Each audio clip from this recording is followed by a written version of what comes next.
ก็กราบสวัสดีนะคะท่านผู้บริหารนะคะแล้วก็กราบสวัสดีคณาจารย์ทุกท่านแล้วก็ผู้เข้าร่วมฟังสัมมนาทุกท่านนะคะก็ก่อนที่เราจะเข้าสู่ช่วงการสัมมนานะคะทางเราก็ขอความร่วมมือจากผู้เข้าร่วมสัมมนาทุกท่านนะคะช่วยกรุณาปิดเสียงโทรศัพท์หรือว่าปรับเข้าสู่ระบบสั่นนะคะแล้วก็ถ้าเป็นไปได้นะคะช่วยงดการเดินเข้าออกระหว่างการสัมมนาค่ะแล้วก็ขอความร่วมมือผู้เข้าร่วมสัมมนาทุกท่านนะคะทำแบบสอบถามผ่านทาง QR Code หลังจากที่เสร็จสิ้นการบรรยายด้วยค่ะค่ะก็เดี๋ยวเราจะเข้าสู่ช่วงการสัมมนาเลยนะคะก็ต้องขอกราบสวัสดีทุกท่านอีกครั้งหนึ่งนะคะดิฉันอาจารย์สัตวแพทย์หญิงดร.นิโคล สิริโสภิตเมลนะคะวันนี้จะรับหน้าที่เป็นพิธีกรในงานสัมมนาในวันนี้ค่ะแล้วก็ต้องขอต้อนรับแขกผู้มีเกียรติทุกท่านอย่างเป็นทางการอีกครั้งหนึ่งนะคะเพื่อเข้าสู่งาน Sixth Wet Student Seminars on Pet Food Nutrition Campus Tour 2019 นะคะวันนี้ก็จะเป็นในหัวข้อของ Pet Food Science and Nutrition Scientific Updates and Reviews นะคะก็ผู้ที่จะบรรยายให้พวกเราฟังในวันนี้นะคะก็ได้แก่ศาสตราจารย์กิตติคุณดร. จอร์จ เฟฮีจูเนียร์นะคะเป็นผู้เชี่ยวชาญทางด้าน Animal Nutrition แล้วก็อาหารนะคะประจำภาควิชา Animal Science University of Illinois Urbana นะคะประเทศสหรัฐอเมริกาค่ะท่านจะมาถ่ายทอดความรู้แล้วก็ประสบการณ์ของท่านเพื่อเพิ่มพูนความรู้ให้กับพวกเราไปพร้อมๆกันนะคะแล้วก็เพื่อให้เนื้อหารวมทั้งข้อมูลในการสัมมนาในวันนี้นะคะมีความเข้าใจไปในทางเดียวกันนะคะวันนี้เราก็ได้รับเกียรติจากอาจารย์นายสัตวแพทย์ชยศ ทันรัตนานะคะจะมาสรุปแล้วก็แปลให้พวกเราฟังนะคะหลังจากที่จบแต่ละเซสชันให้กับผู้เข้าร่วมสัมมนาแล้วก็นิสิตได้ฟังกันทุกท่านนะคะก็เพื่อไม่ให้เป็นการเสียเวลานะคะก่อนที่เราจะเข้าสู่การสัมมนาในวันนี้นะคะวันนี้เราได้รับเกียรติเป็นอย่างยิ่งนะคะจากศาสตราจารย์สัตวแพทย์หญิงดร.สันนิภา สุรทัศน์ค่ะท่านรองคณบดีนโยบายและแผนคณะสัตวแพทยศาสตร์จุฬาลงกรณ์มหาวิทยาลัยนะคะมาเป็นประธานแล้วก็เปิดงานสัมมนาในครั้งนี้ค่ะขอเรียนเชิญอาจารย์สันนิภาเลยค่ะ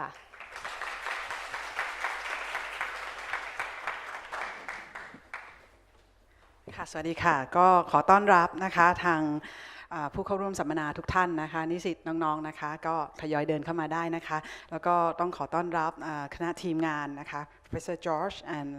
PCG Group นะคะก็นี้ก็เป็นงานสัมมนาที่ได้ทราบมาว่าจัดมาแล้วเป็นเวลาต่อเนื่องกัน6 ปีแล้วนะคะแล้วก็ทาง Perfect Component Group เองเนี่ยก็มีกิจกรรมที่เกี่ยวข้องกับการสัมมนาให้ความรู้ที่เกี่ยวข้องกับโภชนาการอาหารในสัตว์เลี้ยงนะคะให้ความสำคัญทางด้านนี้มาโดยตลอดจริงๆเรื่องนี้เป็นเรื่องค่อนข้างสำคัญไม่ไกลตัวเราเลยนะคะถ้าเป็นสัตวแพทย์เองก็คงจะทราบว่าในปัจจุบันในเรื่องของความรู้ที่เกี่ยวข้องทางด้านอาหารโภชนาการในสัตว์เลี้ยงเนี่ยค่อนข้างมีบทบาทสำคัญนะคะในเรื่องของการให้คำแนะนำในการดูแลสุขภาพสัตว์เลี้ยงนะคะนี่ก็ต้องขอบพระคุณทาง PCG นะคะที่ได้กรุณาเห็นถึงความสำคัญในการที่จะให้ความรู้นะคะทั้งในกับนิสิตที่ยังเรียนอยู่ในระดับปริญญาตรีแล้วก็สัตวแพทย์ผู้ปฏิบัติงานทั่วไปนะคะแล้วก็จัดกิจกรรมดีๆอย่างนี้ต่อเนื่องนะคะไม่ใช่เฉพาะที่จุฬาแต่ว่าได้กระจายไปในหลายๆมหาวิทยาลัยนะคะแล้วก็จัดต่อเนื่องมาเป็นเวลาหลายปีต้องขอกราบขอบพระคุณทางผู้จัดคณะทีมงานผู้จัดแล้วก็ทางวิทยากรอย่างสูงนะคะสำหรับนิสิตและผู้เข้าร่วมนะคะขอต้อนรับสู่คณะสัตวแพทย์นะคะก็หวังว่าจะได้ใช้เวลาให้เป็นประโยชน์ได้รับความรู้นำไปใช้ในการเรียนหรือในการปฏิบัติงานได้อย่างเต็มที่นะคะ Professor George, we thank you very much for your time and your contribution. I'm glad to see you here and hopefully we can have maybe future collaborations and work together in the future. So if there's anything that our faculties can actually do or collaborate with you, please let us know. Feel free to let us know and we'll be happy to work with you. โอเคขออนุญาตเปิดการสัมมนาในวันนี้นะคะขอบพระคุณมากค่ะ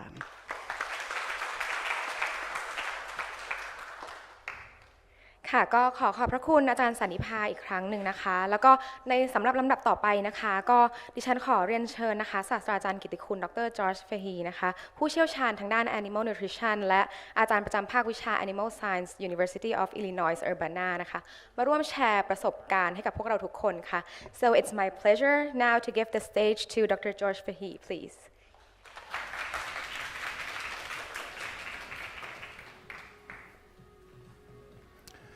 Okay, thank you so much, everybody.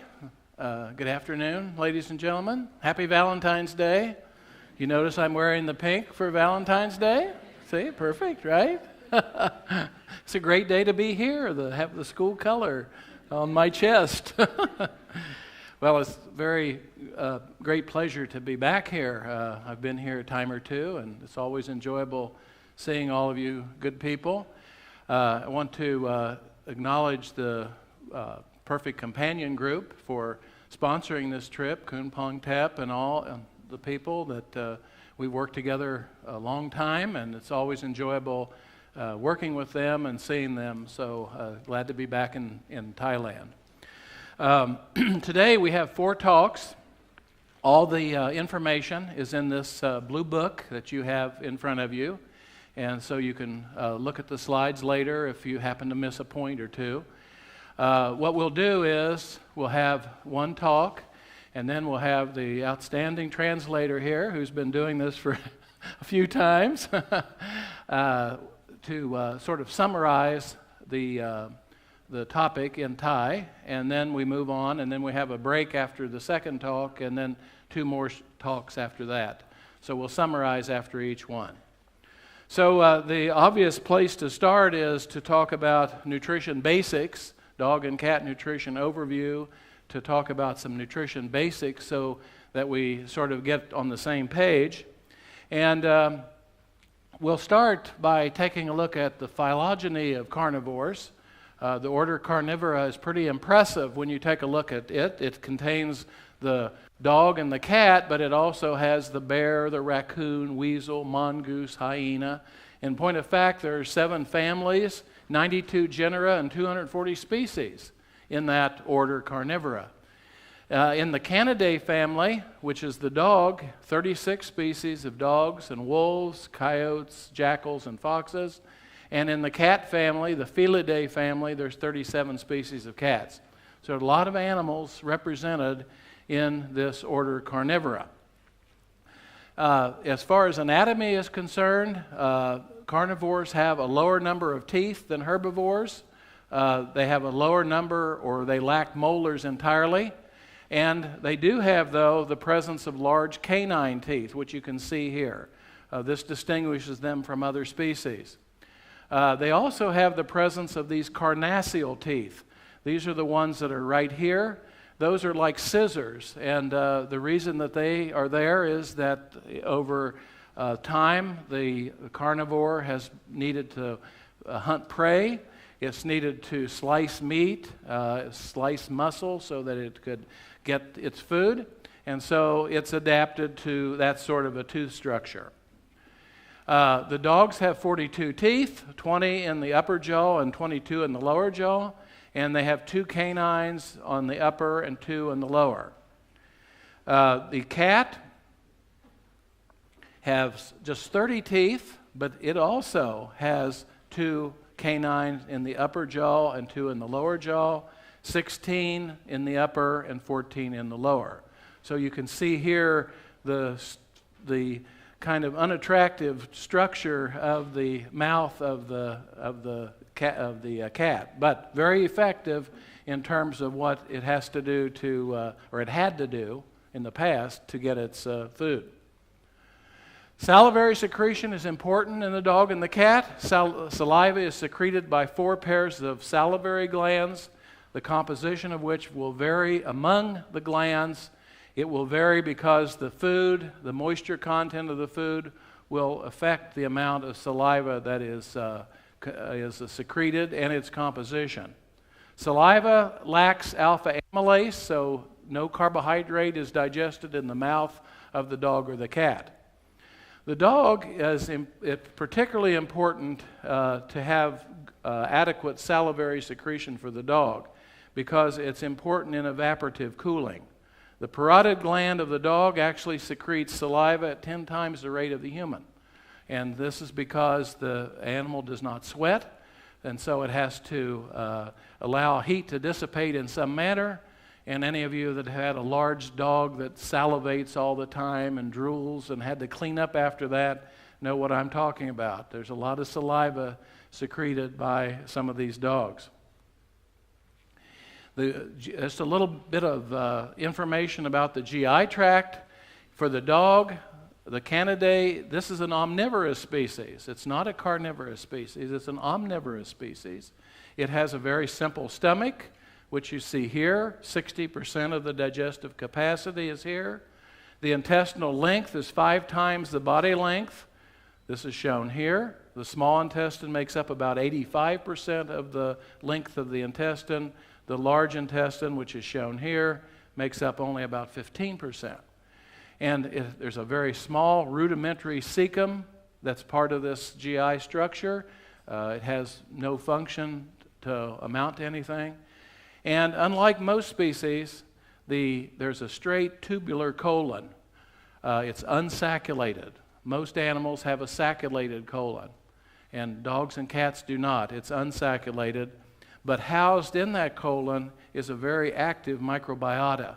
that we know today that has an important effect on the health and well-being of the dog and the cat. The Felidae is in point of fact, a carnivore, a true carnivore. It also has a simple stomach that you see here that represents 70% of the digestive capacity. The intestinal length is 4 times the body length. The small intestine makes up about 80%, the large intestine about 20%. Small cecum, short tubular colon, just like the dog, unsaculated. It also houses an active microbiota. Okay? So the dog and the cat digestive system looks very similar to each other, even though one is an omnivore and one is a carnivore. As far as GI hormones are concerned, dogs and cats have the same gastrointestinal hormones as other species, as far as we know.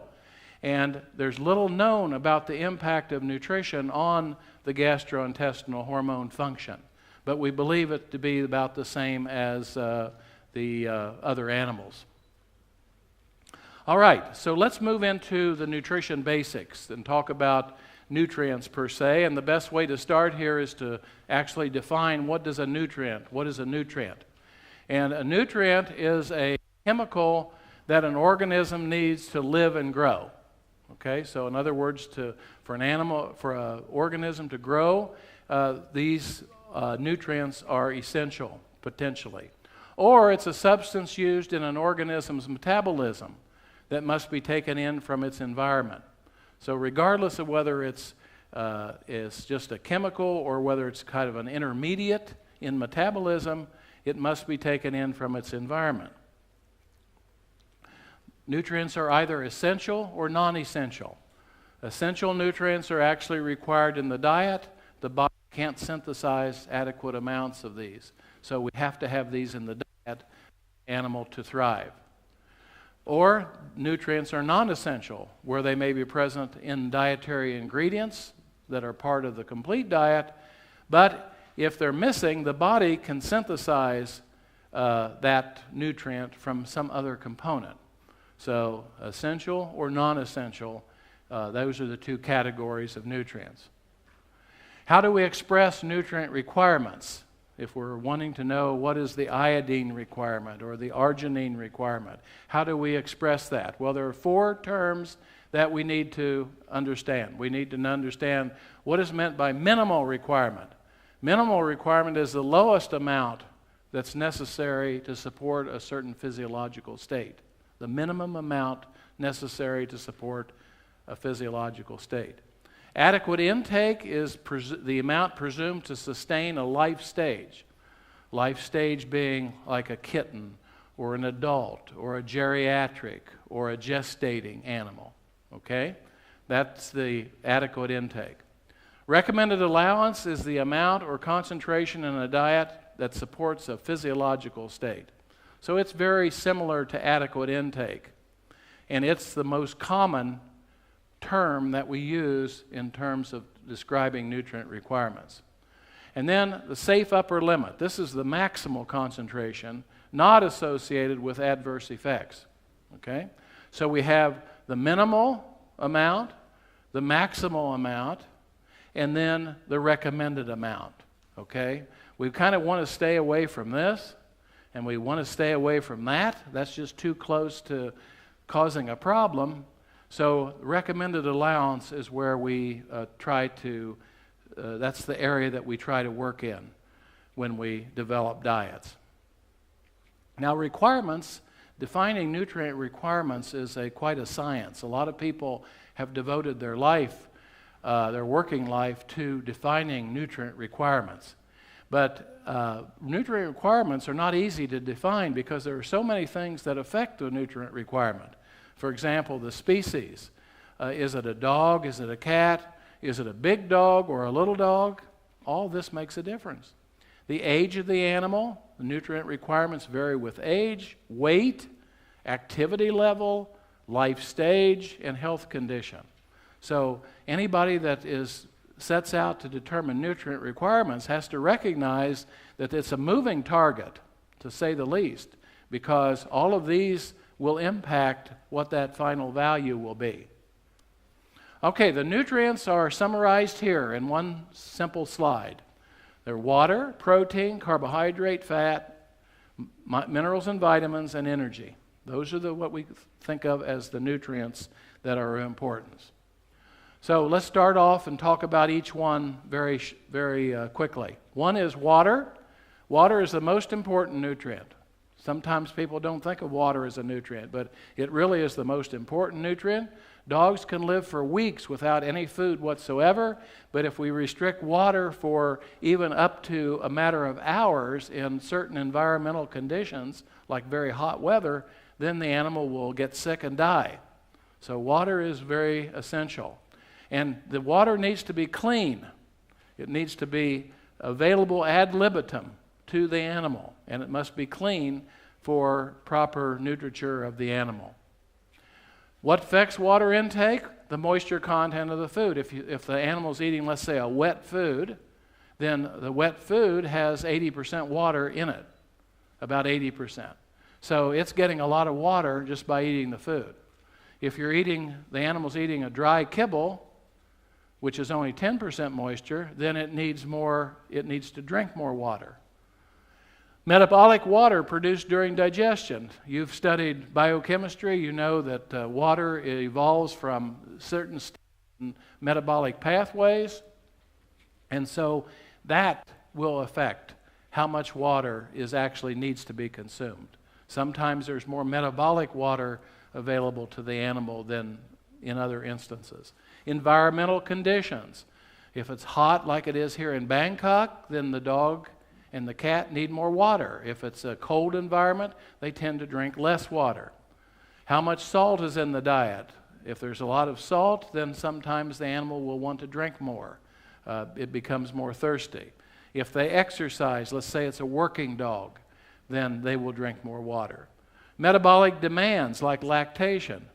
A lactating animal will be producing a lot of milk, and the milk is mostly water, and so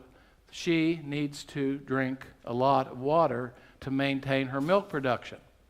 And then, again, water quality. We always try to get the best water quality into the animal. Okay, number 2 is energy. Energy is really not a nutrient, but it comes from the metabolism of carbohydrates, fats, and proteins, which we call the macronutrients. Okay? So the animal gains energy from metabolism of carbohydrates, fats, and proteins. And they provide what's called metabolizable energy. That's the energy that allows us to do what we do, move around and do the activities. The energy associated with these macronutrients are shown here. Carbohydrate and protein have 4 kcals of ME per gram. And fat has 9 kcals of ME per gram. So it's 2.25 more energy. So it's much more energy dense than carbohydrates and proteins. Carbohydrates. Cats and dogs don't have a dietary requirement for carbohydrates per se. We can't say specifically that this amount of glucose is needed in the diet. But carbohydrates are highly beneficial. They have a major effect on gastrointestinal tract health. They're actually one of the best sources of energy and probably the cheapest source of energy that we can ingest. And dogs actually like the taste of carbohydrates. Cats not so much. They're needed for processing. Dog and cat foods today, most of the foods offered are either extruded, which is a cooking process, or retorting, which is a canning process. Okay, so most of the foods are extruded or canned. And the reason that we do this, that we process in this way, is that we feed a lot of carbohydrates, and dogs and cats don't like raw carbohydrate. Like you and I can eat raw starch, no problem. But dogs and cats don't tolerate raw starch. They will get diarrhea very quickly and get sick. So we process the dog and the cat food in this manner so that we cook, what they call cook the carbohydrate to make it available to the dog and the cat. Carbohydrates are the cheapest energy source. Most of the carbohydrates we use are present in grains, corn, rice, barley, etc. And they are very good, very highly nutritious, and they are some of your cheaper ingredients.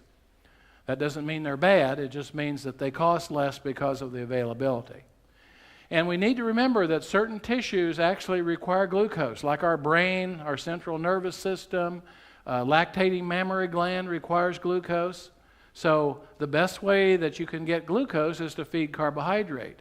But if they don't get enough carbohydrate or enough glucose this way, then they have to rely on degradation of protein to provide that glucose, which is not an efficient process.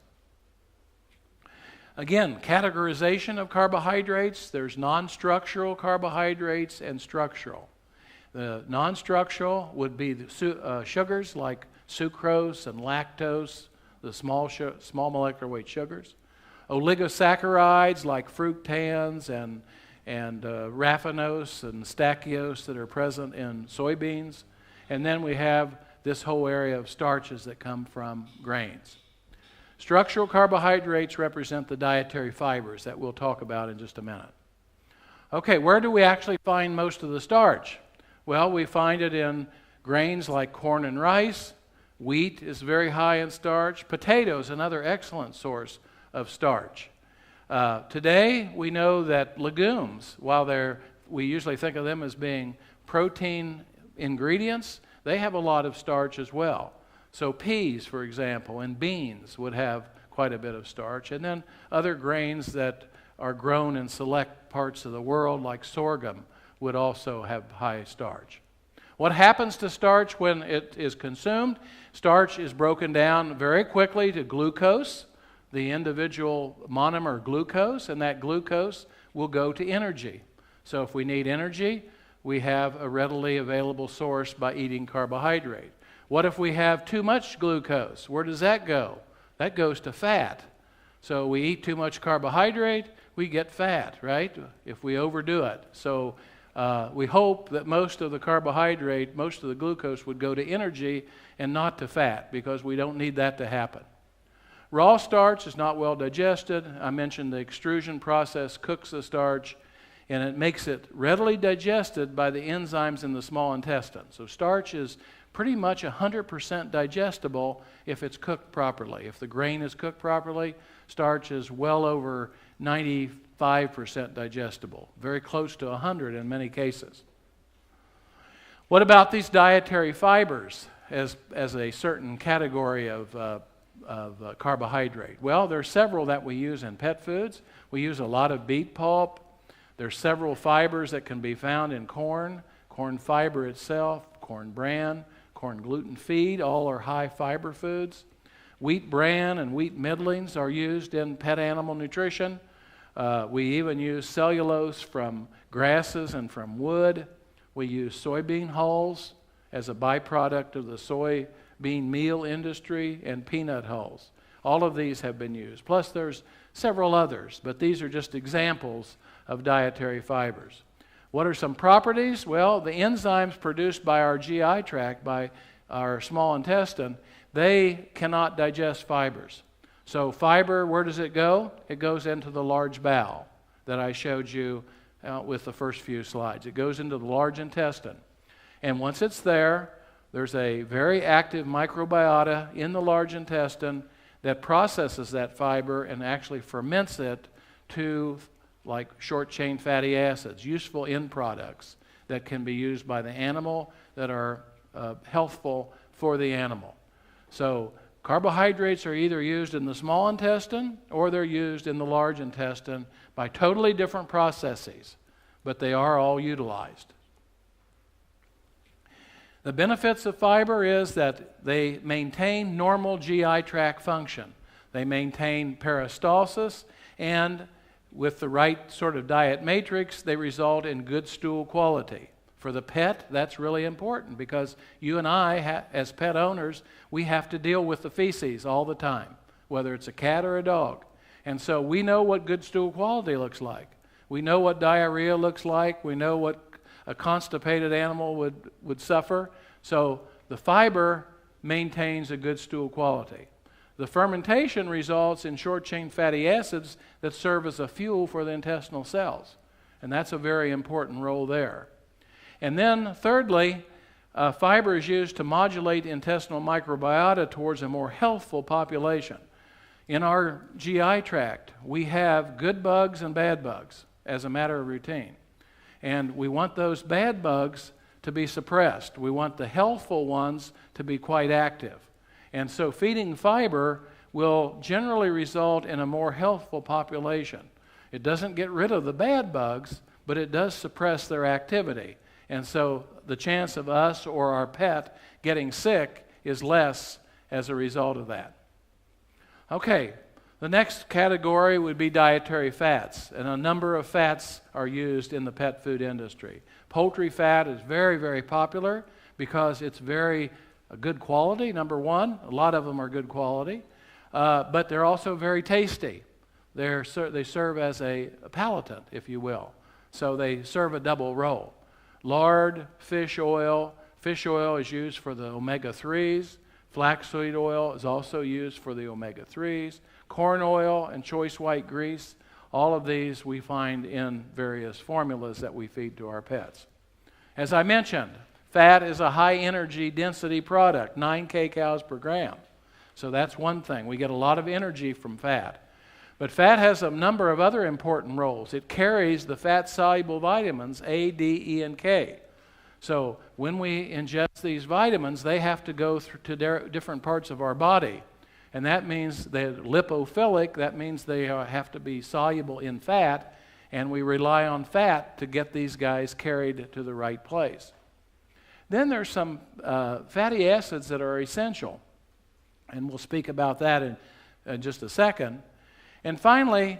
the fats are highly palatable. It makes the food much tastier, and the animal enjoys its offering a lot more if the proper fat is present at the proper concentration. Now let me say a few words about omega fatty acids. Number one, there are 3 types of fats: saturated fat, unsaturated, and then polyunsaturated. Those are the 3 categories of fats. And the omega fatty acids fall into this polyunsaturated category. Omega-6, linoleic acid, and arachidonic acid are the 2 really of most importance to the pet. And omega-3s, alpha-linolenic, docosahexaenoic, or DHA, and icosapentaenoic, or EPA, are 3 that are of great importance. So we have 5 here, 2 in the omega-6 category, 3 in the omega-3 category that we're really focused in on, and we're concerned about how much our pets ingest those. Another important fact is that omega-6, while they're important, the end products of their metabolism are pro-inflammatory, where the omega-3, the end products are anti-inflammatory. And you know that inflammation is associated with disease.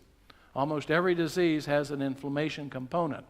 And so we are interested in feeding omega-3s because we like to reduce that inflammation and aid that animal in recovering from that disease.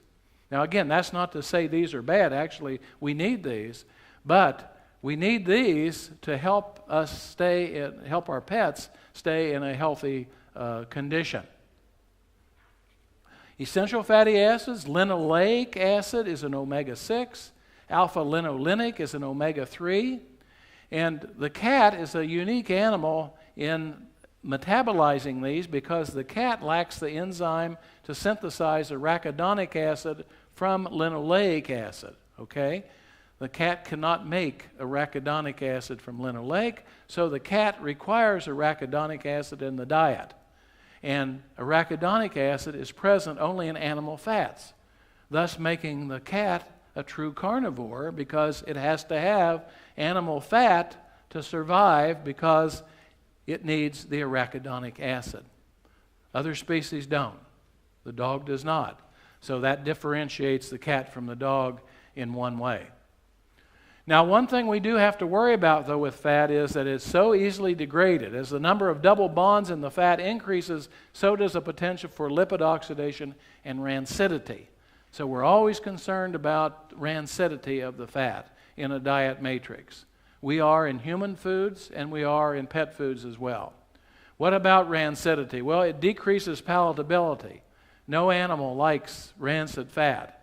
Even though we always think about dogs and cats eating about anything, they really don't like rancid fat. It modifies the flavor that decreases the palatability.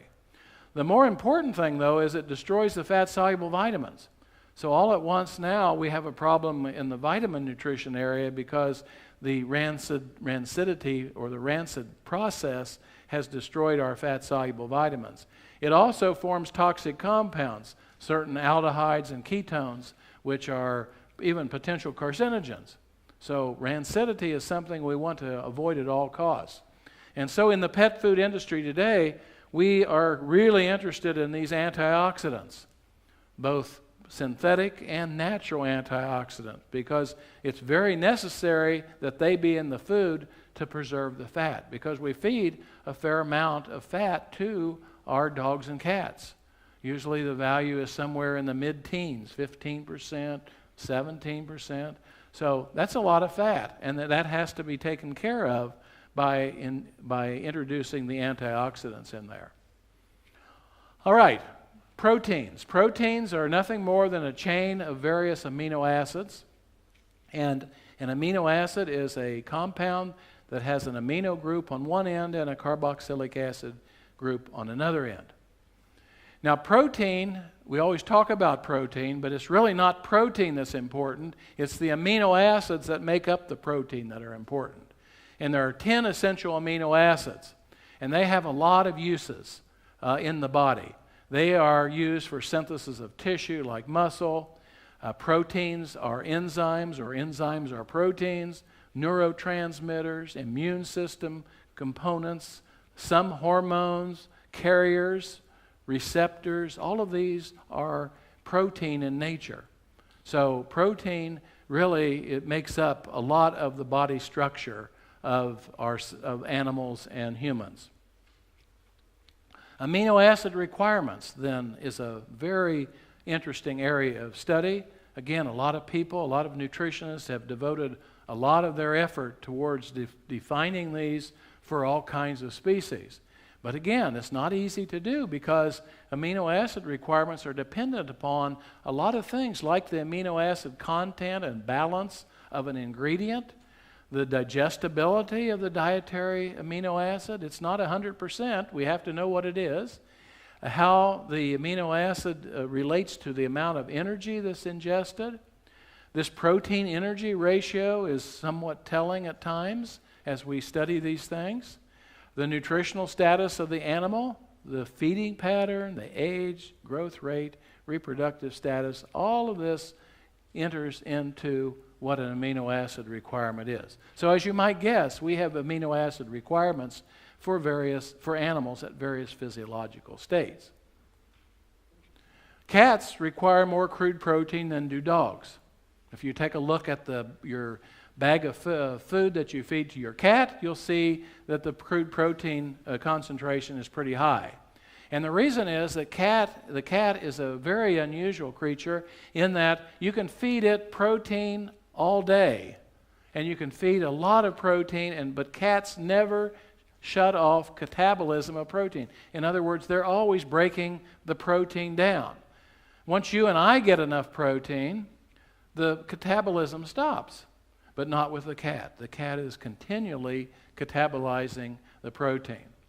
Also, the cat has a very high sensitivity to arginine deficiency. They will die within just a few hours if arginine is not supplied.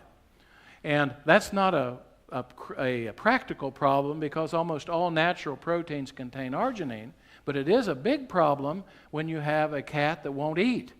You do worry about that because if they don't get their arginine supply, it makes them even sicker, regardless of what they're suffering from. So the fact when a cat goes off food, the veterinarian gets very worried about this for all kinds of reasons.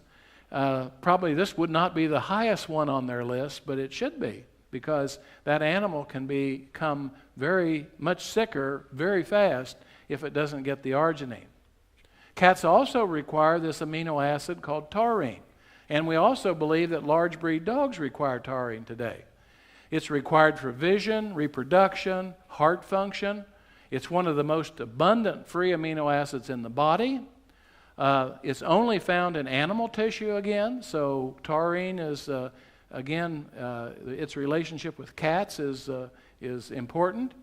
And most animals can synthesize it from cysteine, but not the cat. The cat has to get the taurine from some exogenous source.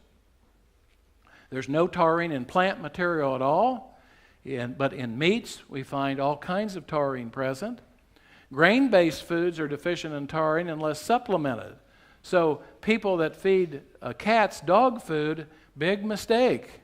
because the dog food does not have any taurine. So some people believe they can do that. Not advisable, because the animal will become quickly deficient in taurine because the dog's diet may not have that.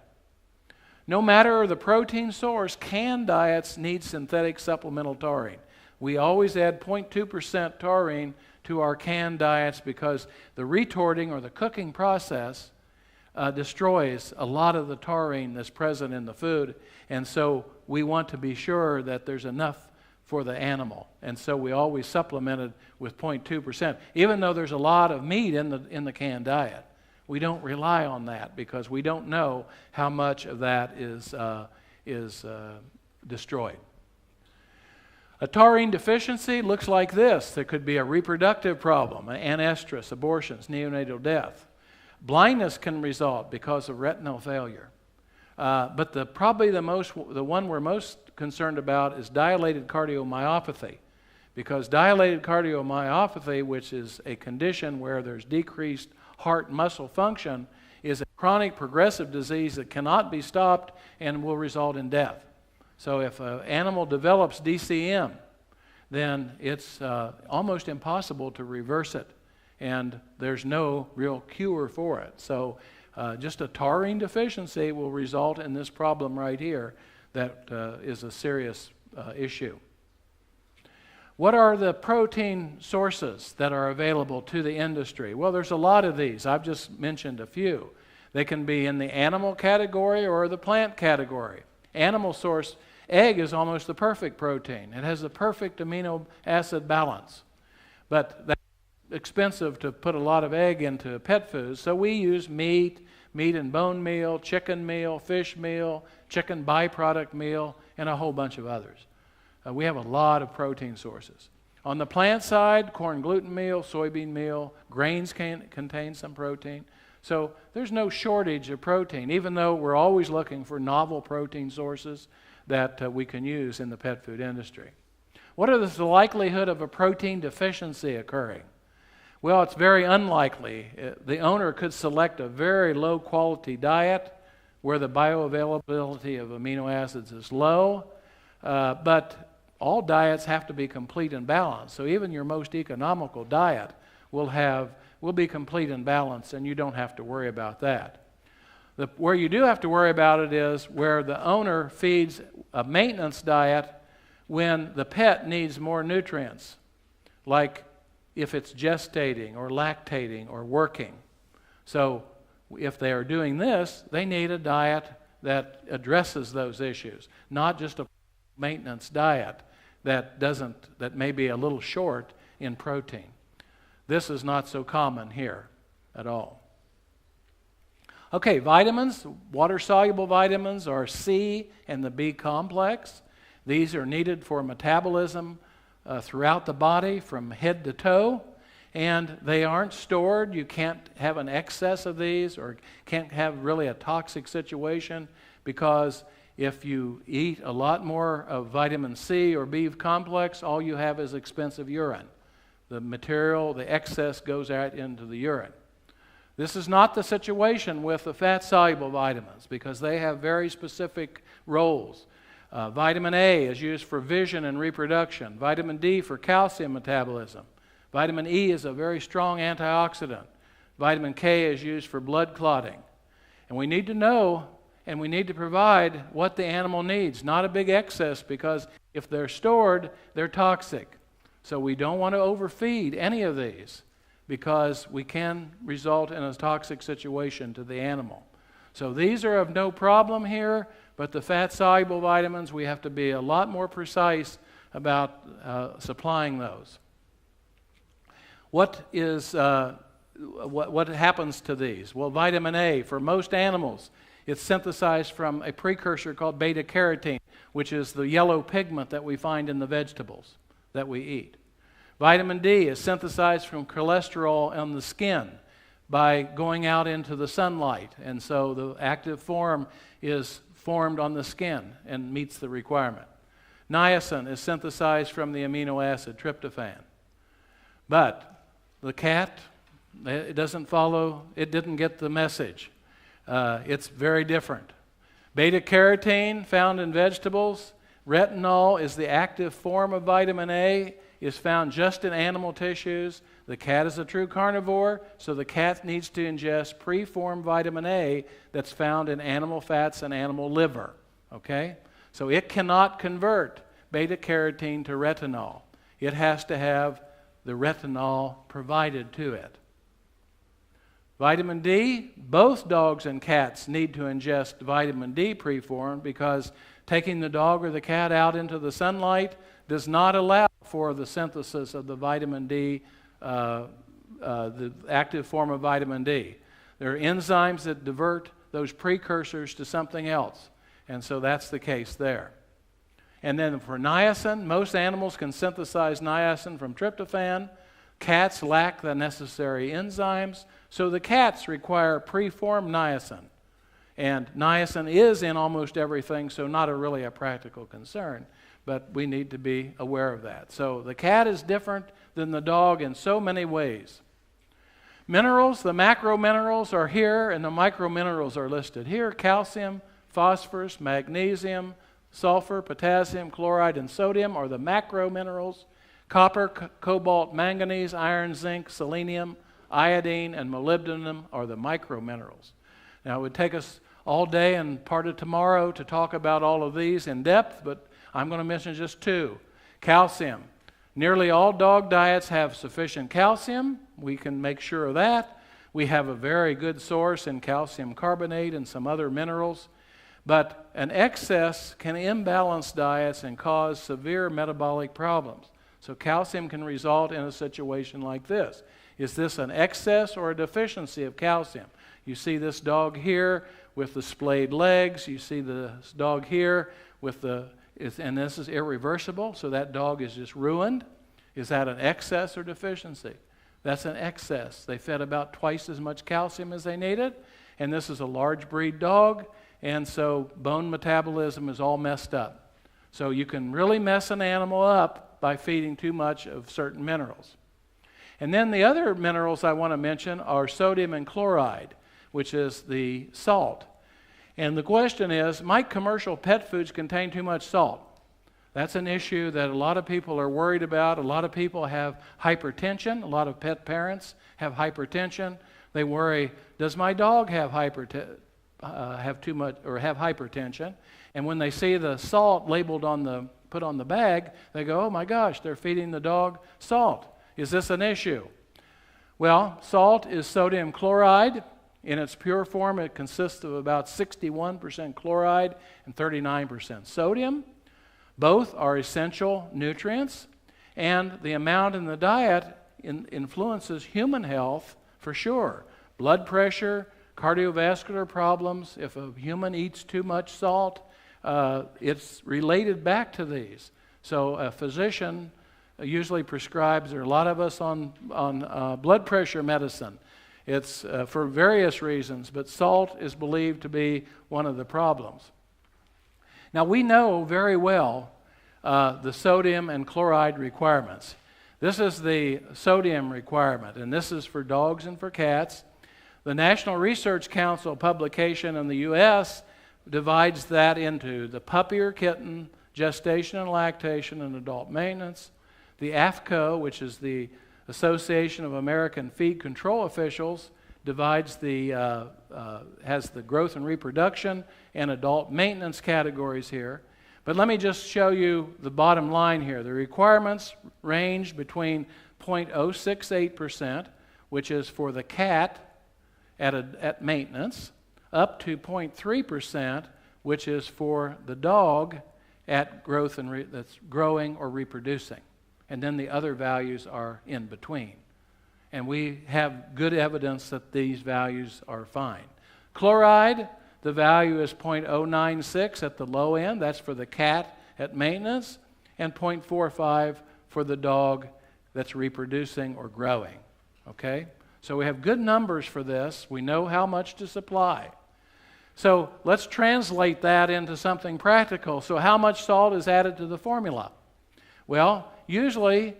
pet food companies include anywhere from 0.25 to 0.5% of supplemental salt if it is warranted. That contributes 0.09 to 0.15% sodium, 0.2 to 0.3% chloride in the formula. Okay? And the important thing to remember here is that digestibility and absorption of both sodium and chloride is 100%. Take other minerals, for example, iron. What would that value be? It would be about 30%, or zinc would be about 37%, something like that. But sodium and chloride are 100% available.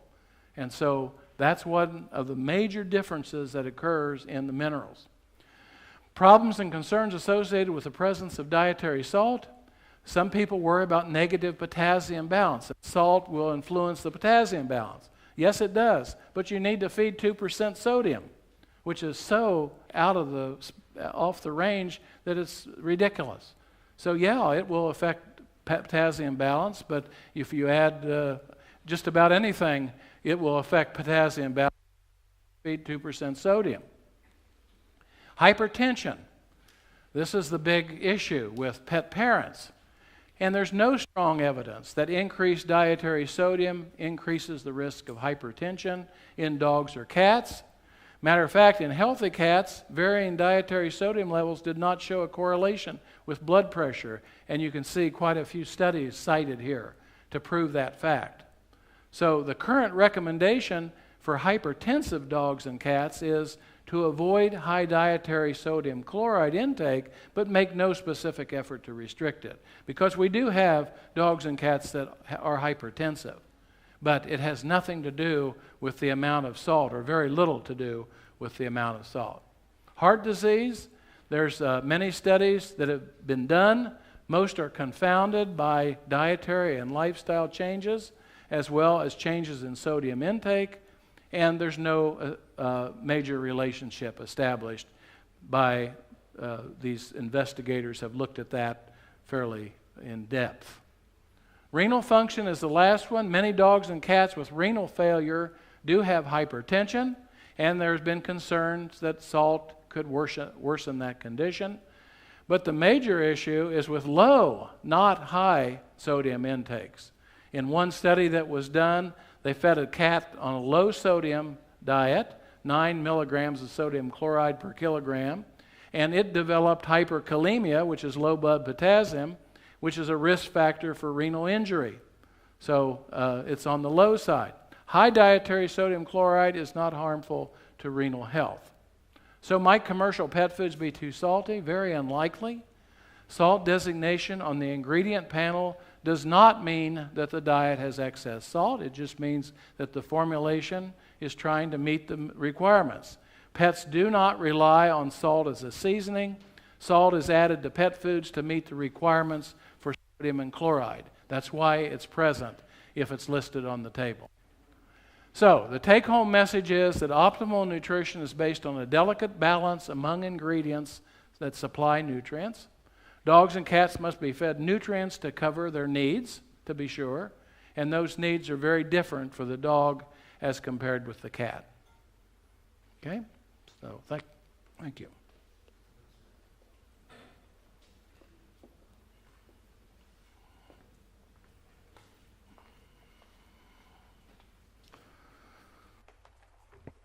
ครับสวัสดีครับผมขออนุญาตใช้เวลาสัก10นาทีในการแปลพาร์ทแรกของดร.ฟาฮีนะครับในพาร์ทแรกดร.ฟาฮีได้พูดถึงในเรื่องของ anatomy ของสุนัขและแมวนะครับซึ่งมีความแตกต่างกันออกไปนะครับซึ่งมีทั้งลักษณะของฟันจำนวนของฟันเคี้ยวที่แตกต่างกันในสุนัขและแมวอย่างไรก็แล้วแต่จำนวนของฟันที่แตกต่างไม่มีผลกับประสิทธิภาพในการเคี้ยวเนื่องจากแมวจะมีประสิทธิภาพหรือความ effective ในการย่อยได้ดีแม้ว่าจะมีจำนวนฟันที่น้อยกว่าในสุนัขนะครับสิ่งที่สำคัญอีกอย่างหนึ่งที่มีความแตกต่างกันสำหรับสุนัขและแมวกับคนก็คือว่าในน้ำลายของสุนัขและแมวนั้นนะครับจะไม่มีอัลฟามาเลสทำให้เขาไม่สามารถที่จะกินคาร์โบไฮเดรตและย่อยคาร์โบไฮเดรตภายในช่องปากจะทำให้เขาไม่สามารถย่อยคาร์โบไฮเดรตเป็นน้ำตาลได้ก็จะไม่รับรู้ถึงความหวานตรงนั้นนะครับสิ่งสำคัญต่อมาที่ได้พูดถึงก็คือในเรื่องของความแตกต่างของ Gastrointestinal Tract ในสุนัขและแมวนะครับซึ่งทั้งคู่จะมีทั้งสุนัขและแมวจะมีลักษณะของทางเดินอาหารเป็น simple stomach นะครับโดยที่การย่อยส่วนใหญ่นั้นจะเกิดขึ้นที่กระเพาะถึง 60-70%นะครับส่วนสำคัญส่วนหนึ่งที่เราจะต้องนึกถึงและจะต้องคำนึงถึงก็คือในเรื่องของ tubular colon ซึ่งตรงนั้นเนี่ยจะเป็นส่วนที่มีบทบาทสำคัญในการเจริญของไมโครไบโอตาหรือแบคทีเรียซึ่งจะเป็นตัวดีซึ่งมีผลเกี่ยวข้องกับการสร้างวิตามินต่างๆซึ่งเดี๋ยวจะพูดออกไปในพาร์ทท้ายนะครับทีนี้พอเรามาพูดถึงในเรื่องของนิวทรียนต์หรือสารอาหารนั้นนะครับมันก็จะแบ่งออกเป็น2กลุ่มหลักๆก็คือ essential คือตัวที่สำคัญซึ่งพวกนี้จะต้องพบจากในอาหารเท่านั้นร่างกายของสัตว์ไม่สามารถสร้างได้นะครับส่วนอีกตัวหนึ่งเราจะถือเป็น non essential nutrient คือสารอาหารที่ไม่ได้มีความจำเป็นมากเนื่องจากสัตว์อาจจะสามารถสร้างขึ้นเองได้นะครับโดยที่ไม่จำเป็นต้องได้รับจากอาหารเท่านั้นนะครับการที่สัตว์แต่ละตัวสัตว์แต่ละชนิดจะต้องการสารอาหารเท่าไหร่นั้นนะครับก็จะมีปัจจัยที่ต้องคำนึงถึงในหลายๆด้านไม่ว่าจะเป็นในเรื่องของ species ของสัตว์นะครับอายุน้ำหนัก activity หรือแม้กระทั่งเรื่องของสุขภาพของตัวสัตว์เองนะครับคราวนี้เราจะมาพูดถึงในเรื่องของสารอาหารอะไรบ้างที่มีความจำเป็นสำหรับสัตว์นะครับอันแรกก็คือพูดถึงน้ำนะครับเพราะว่าน้ำแน่นอนมีความจำเป็นอย่างยิ่งเราควรจะต้องมีน้ำที่สะอาดและตั้งไว้อย่างเพียงพอนะครับปัจจัยที่เราจะต้องคำนึงถึงบ้างนะครับในเรื่องของการที่ต้องการน้ำมากหรือน้อยคืออะไรบ้างก็คือปริมาณของน้ำในอาหารเช่นถ้าสมมติว่าเป็นอาหารเปียกนะครับก็จะมีน้ำเป็นส่วนประกอบอยู่แล้วถึง 80% แต่ถ้าเป็นอาหารแห้งจะมีน้ำเป็นส่วนประกอบแค่เพียง 10% เท่านั้นนะครับอย่างไรก็แล้วแต่ถ้าเราไม่ได้มาเจาะจงตรงเรื่องของแฟกเตอร์ที่เกี่ยวข้องกับความต้องการน้ำตรงนี้นะครับเราก็เพียงแค่ให้น้ำตลอดเวลาอย่างเพียงพอแล้วเป็นน้ำที่สะอาดก็พอแล้วนะครับทีนี้เรื่องของพลังงานที่เราสัตว์จำเป็นจะต้องได้รับนั้นนะครับก็จะมีได้รับจากแหล่งสำคัญ3แหล่งก็คือคาร์โบไฮเดรตไขมันแล้วก็โปรตีนนะครับซึ่งตัวนี้เนี่ยอาจจะมีคาร์โบไฮเดรตและโปรตีนที่จะให้4กิโลแคลอรี่นะครับในขณะที่แฟตจะให้9กิโลแคลอรี่อย่างที่เราทราบแล้วนะครับสำหรับคาร์โบไฮเดรตนั้นนะครับในสุนัขจะมีความชอบคาร์โบไฮเดรตในระดับหนึ่งแต่แมวจะไม่ชอบคาร์โบไฮเดรตมากเพราะฉะนั้นการสร้างสูตรอาหารก็อาจจะต้องมีความแตกต่างกันออกไปสิ่งสำคัญสำหรับคาร์โบไฮเดรตก็คือว่าคาร์โบไฮเดรตนี้จะต้องเป็นคาร์โบไฮเดรตซึ่งผ่านกระบวนการคุกหรือทำให้สุกแล้วนะครับสัตว์จึงจะสามารถย่อยและดูดซึมไปได้นะครับแล้วก็เป็นประโยชน์กับร่างกายนะครับซึ่งคาร์โบไฮเดรตก็จะมีหลายชนิดนะครับสิ่งที่จะเป็นประเด็นที่ค่อนข้างสำคัญก็คือในเรื่องของพวกของ dietary fiber นะครับที่มีอยู่ในคาร์โบไฮเดรตนั้นเพราะไฟเบอร์นั้นจะมีบทบาทสำคัญนะครับที่จะช่วยในการทำให้การย่อยของทางเดินอาหารนั้นย่อยได้ดีและยังมีส่วนสำคัญเกี่ยวเรื่องของ fermentation ก็คือการหมักซึ่งจะมีผลกับเรื่องของไมโครไบโอตาที่จะอยู่ที่ลำไส้ใหญ่นะครับต่อไปมาพูดถึงในเรื่องของแฟตนี่เป็นเรื่องที่มีความสำคัญมากๆนะครับเพราะว่าเป็นแหล่งพลังงานที่สำคัญโดยที่ตัวนี้เนี่ยจะช่วยทำให้อาหารนั้นมีความน่ากินมากขึ้นด้วยนะครับตัวสำคัญเวลาเราพูดถึงมักจะพูดถึงในเรื่องของโอเมก้า 3 และโอเมก้า 6 นะครับซึ่งโอเมก้า 6 นั้นจะเป็นตัวซึ่งมีบทบาทสำคัญในการช่วยทำให้สุขภาพของร่างกายโดยรวมนั้นดีนะครับ แต่ end product ของมันมีโอกาสที่จะทำให้เกิดการอักเสบได้นะครับโดยเฉพาะอย่างยิ่ง arachidonic acid นะครับส่วนโอเมก้า 3 นั้นผลหลักๆของมันก็คือ anti inflammatory เพราะฉะนั้นมันจะมีบทบาทมากในการที่ช่วยลดกรณีที่ร่างกายเกิดโรคใดๆก็แล้วแต่ที่มีกระบวนการอักเสบเกิดขึ้นนะครับซึ่งอันนี้เป็นสิ่งที่สำคัญในเรื่องของกระบวนการผลิตที่จะต้องมีสัดส่วนของสารอาหารที่เพียงพอโดยทั่วไปแล้วจะต้องการโอเมก้า 6 ที่มากกว่าโอเมก้า 3 ในสัดส่วน 5-10 ต่อ 1 นะครับสิ่งที่ต้องพึงระวังอีกในเรื่องของไขมันคือการเกิด degradation หรือการ oxidation ของมันซึ่งจะมีผลทำให้เกิดความหืนมากขึ้นนะครับแล้วก็ทำให้สูญเสียวิตามินที่ละลายในไขมันไปได้นะครับในแง่ของโปรตีนเป็นสิ่งที่มีบทบาทสำคัญมากเช่นเดียวกันโดยเฉพาะอย่างยิ่งในแมวนะครับซึ่งแมวนั้นเป็นสัตว์ซึ่งเป็น true carnivore และเขาจะต้องการโปรตีนในอาหารที่มากกว่าในสุนัขนะครับนอกจากนั้นเนี่ยมันก็จะมีอะมิโนแอซิดบางตัวซึ่งมีความจำเป็นกับร่างกายเช่นอาร์จินีนนะครับซึ่งจริงๆแล้วอาร์จินีนนั้นเป็นตัวซึ่งมีบทบาทมีความสำคัญแต่ว่าในโปรตีนส่วนใหญ่มันมีอาร์จินีนอยู่แล้วจะไม่ค่อยมีปัญหาในสัตว์ทั่วไปยกเว้นว่าสัตว์อยู่ในภาวะที่อนอเร็กเซียหรือไม่สามารถกินอาหารได้ก็จะขาดโปรตีนและขาดอาร์จินีนได้เช่นเดียวกันนะครับ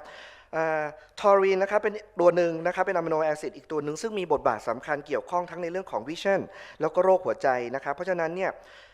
ทอรีนจะสามารถพบได้เฉพาะในเนื้อสัตว์เท่านั้นนะครับแล้วก็เพราะฉะนั้นเนี่ยในอาหารแมวส่วนใหญ่แล้วเรามักจะต้องมีการเสริมทอรีนเข้าไปเพื่อให้มั่นใจว่าแมวซึ่งมีความต้องการทอรีนสูงนั้นได้รับสารอาหารนี้หรืออะมิโนแอซิดนี้อย่างเพียงพอนะครับต่อไปในเรื่องของวิตามินนะครับซึ่งวิตามินนั้นเราคงทราบแล้วว่าแบ่งออกเป็น2กลุ่มหลักๆก็คือวิตามินที่ละลายในน้ำกับวิตามินที่ละลายในไขมันนะครับวิตามินที่ละลายในน้ำนั้นตัวหลักๆที่มีความสำคัญก็คือวิตามิน B complex และวิตามิน C นะครับซึ่งเกี่ยวข้องกับหลายๆเมตาบอลิซึมซึ่งพวกนี้จะไม่มีการสะสมในร่างกายดังนั้นจะต้องมีอย่างเพียงพอในอาหารนะครับซึ่งพวกนี้ถ้าได้แล้วมักจะไม่สะสมก็จะขับออกไปกับปัสสาวะนะครับเพราะฉะนั้นไม่ค่อยมีผลจากการเสริมวิตามินเหล่านี้เข้าไปในอาหารนะครับอีกตัวหนึ่งคือ fat soluble หรือวิตามินที่ละลายในไขมันเช่น A D E K นะครับซึ่งพวกนี้เนี่ยเป็นวิตามินที่มีความสำคัญกับร่างกายมากนะครับตัวแรกครับวิตามิน A นะครับวิตามิน A นั้นสำคัญกับในแมวนะครับเพราะว่าในแมวนั้นไม่สามารถที่จะไม่มีเอนไซม์ที่จะเปลี่ยนเบต้าแคโรทีนไปเป็นเรตินอลได้เรตินอลนั้นมันจะเป็นตัวซึ่งมันเป็น active form ของวิตามิน Aนะครับเพราะฉะนั้นแมวมีแนวโน้มที่จะขาดตัวนี้เพราะฉะนั้นในแมวจำเป็นจะต้องได้รับอาหารนะครับซึ่งมันมี animal fat หรือมี liver ซึ่งตัวนี้มันจะมี pre-form วิตามินอยู่ทำให้แมวสามารถเอาไปใช้ได้เลยไม่ต้องผ่านกระบวนการdigest หรือ convert อีกทีหนึ่งนะครับมินเนอรัลนะครับจะแบ่งออกเป็น2ตัวหลักๆก็คือแมคโครกับไมโครมินเนอรัลนะครับซึ่งตัวสำคัญที่ดร.ไฟฮีได้เน้นก็คือในเรื่องของแคลเซียมนะครับว่าโดยส่วนใหญ่แล้วอาหารส่วนใหญ่ที่มีในท้องตลาดนั้นจะมีปริมาณของแคลเซียมที่เพียงพออยู่แล้วไม่จำเป็นจะต้องไปเสริมแคลเซียมมากเกินไปแม้กระทั่งเป็นสุนัขพันธุ์ใหญ่ก็ตามเพราะมันจะทำให้เกิดอิมบาลานซ์และไม่สมดุลและเกิดผลเสียตามมานะครับในภาคสุดท้ายนะครับดร.ไฟฮีได้พูดถึงว่าเนื่องจากมันมีกระแสข่าวมากมายนะครับว่าในอาหารสำเร็จรูปนั้นมันมีเกลือมากเกินไปหรือเปล่ามันเค็มไปหรือเปล่านะครับดร.ฟาฮีก็ได้พูดถึงบทบาทของเรื่องของโซเดียมและคลอไรด์ว่าตัวนี้เนี่ยมันมี minimum requirement อยู่นะครับไม่ว่าจะเป็นโดย NRC หรือ National Research Council หรือ AFCO ก็ตามแต่เขามีข้อกำหนดว่ามันควรจะมีปริมาณเกลือเท่าไหร่จึงจะเพียงพอแล้วก็อาหารสำเร็จรูปส่วนใหญ่จะมีปริมาณเกลืออยู่ในระดับที่สมดุลแล้วนะครับเพราะว่า safety range มันค่อนข้างกว้างและไม่มีรายงานอย่างชัดเจนว่าการที่ได้เกลือหรืออาหารที่มีโซเดียมนั้นจะทำให้มีปัญหาเกี่ยวข้องกับ hypertension โรคหัวใจหรือแม้กระทั่งโรคไตในสัตว์เลี้ยงนะครับเพราะฉะนั้นสรุปในภาพรวมแล้วนั้นนะครับสิ่งที่สำคัญก็คือว่าเวลาที่เราจะให้อาหารกับสำหรับสุนัขนั้นหรือแมวนั้นนะครับเราต้องคำนึงถึง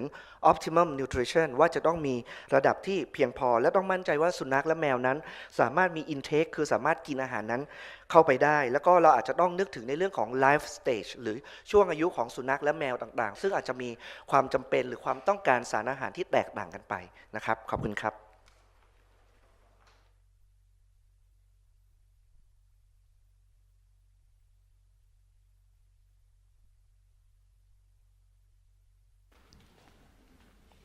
Okay, thanks very much. Okay, the second lecture that we'll give is shown here, functional ingredient options for pets with an emphasis on animal health. Since this is a veterinary audience, you're interested primarily in animal health, and there are a lot of functional ingredient options that we can use, and we can also use normal ingredients as sources of nutrients and for their functional properties as well, and that's the emphasis of this particular talk. So we talked about the nutrients, and the nutrients we find present in various ingredients, the many, many hundreds of ingredients that are out there for us to choose from. And then the ingredients then are used to make diets, complete diets that we can offer to our dog and our cat. So diets are prepared by proper combinations of appropriate ingredients. And there are a lot of factors to consider in making ingredient choices, and some of those are listed here. Certainly at the top would be nutrient content and nutritional quality. We always want to pick a nutrient or pick an ingredient that's high in at least one of the nutrients. And so we're always looking for that. And we're always looking for quality, trying to get the highest quality that we can get, highest quality ingredient that we can get. Physical chemical properties, besides just the chemical properties, things like solubility, viscosity, water activity, all of these are physical properties that affect how the ingredient might be processed. Digestibility, the appearance. The appearance is of no concern to the dog or the cat. But the dog or the cat, they're not buying their own food. It's the pet parent that's buying the food. And so if the appearance is not good, then that ingredient or that diet won't be purchased because they do not like the looks of it. So we have to worry about that. What the cat or dog worries about is palatability. Palatability should be high, preferably, but certainly not all ingredients are readily palatable. The shelf life, how long will it be stable on the shelf? The safety is huge, and sustainability in today's world is huge because we don't want to use all the resources of the earth to use a certain ingredient. So sustainability is an issue. If you put an ingredient in, if a pet food company puts an ingredient in, they want to say something about it. They want to brag about it, if you will. And so what claims can be allowed by putting a certain ingredient in? Because the tag appeal to the consumer is another one. The consumer likes to see certain things and doesn't like to see others. So does that ingredient have an appeal to the pet parent? Functional properties beyond their nutritional value also come into play here. So you can see that there's a lot of factors to consider when an ingredient is used or selected to be in the diet. But remember one thing about the basic tenet of animal nutrition. Animals require nutrients, not ingredients. Okay? A lot of people forget about this. They require nutrients, not ingredients. But our job is to use complementary ingredients to create complete and balanced diets and to enhance pet animal health and well-being. That's the job of the nutritionist, to get that job done. Now, the main categories of ingredients would be those that contain protein, fat, carbohydrate, vitamins, and minerals. And we just discussed something about those, so those have been discussed. So now we'll move on and talk about functional ingredients. And these are the non-traditional ingredients that one might use. They're not necessarily added to supply essential nutrients. And many of these are health and wellness oriented. They have some role in health and well-being of an animal or human being, and they will help maintain or enhance the body organ or the organ system in the body. That's the idea. Now, this is an idea that hasn't been around all that long. If you look at the bottom here, this Pet Food Industry is a magazine that's published in the U.S. In May of 2010, they published this graph here. And what they did was, across the top, they used 7 health platforms: digestive health, immune, heart, weight, beauty, energy, and brain health. And they put underneath these some compounds that are functional ingredients. For example, digestive health. They used probiotics and prebiotics and high fiber. They suggested that those might be functional ingredients to have if you were worried about the digestive health. And then they have these others that I'll let you read for yourself. Well, this is an area that I've been interested in for a long time. And so I expanded that in the last 10 years to come up with 15 nutrition-based healthcare platforms for dogs and cats. Starting out at A here, allergy management, and going around the clock all the way to weight management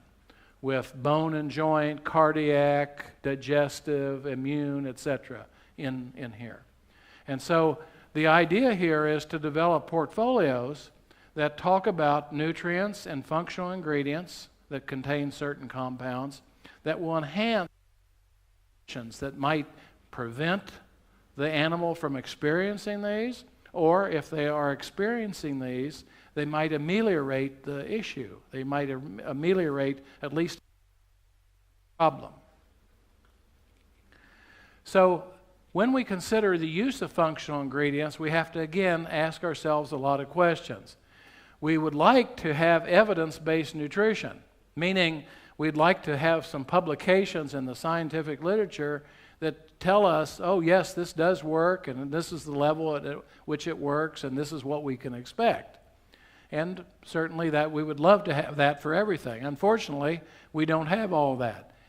Did they use the species of interest? Did they use the dog or the cat? Was the amount tested physiological? There are a lot of literature out there.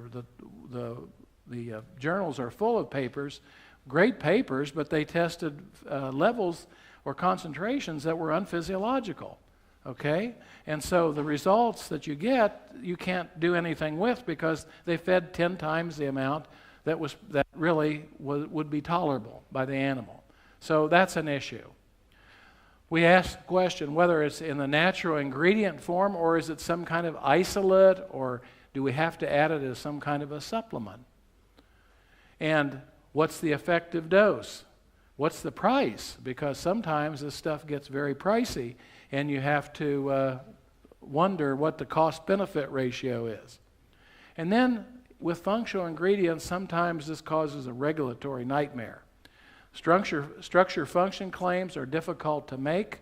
and the marketers are always looking for safe wording because these regulatory people, the regulatory police, are always on them to make sure that they don't overpromise. And so it's very difficult to navigate these waters, if you will, because the regulators are very watchful about some of these functional ingredients that we would like to include. And they're doing their job. Sometimes they do it too well, but they're doing their job for the most part. And so all of these things have to be taken into consideration. So the rest of the talk will deal with the use of functional ingredients in select nutrition and wellness platforms for pet animals. And I'm going to start out with the most complicated one that I could find, and that's immune support. Okay? Now, when is an animal most susceptible to an immune challenge? Well, a lot of times immediately post-weaning, because the animal is taken off and removed from mom, and that's a very stressful time in its life. It's moving to a new food format, and so immediately post-weaning is a time of great stress. Another time of great stress is the senior geriatric condition. As the animal ages, it gets up to 9, 10, 11 years old, then functionality of the organ systems diminishes, and quality of life sometimes diminishes. And the animal begins to see there's some immune issues that rear their head. And then breeding animals, especially the female, who is producing offspring at a regular rate, these animals are always in a high-stress situation. So these are the main times. But the fact of the matter is, all pets are subjected to different types of immune challenges in the form of oxidative stressors. I talked about that rancid fat, and so there is some oxidized fat in the diet. There might be mycotoxins in the food. that would result in a stress. Any animal that works is stressed. Any animal that exercises. Disease challenge, vaccination, medications in the diet, psychological stress. All of these are conditions that a pet of any age can experience. So all pets have immune challenges at one point in time or another. So let's take a look at immune support and take a look at what nutrients might be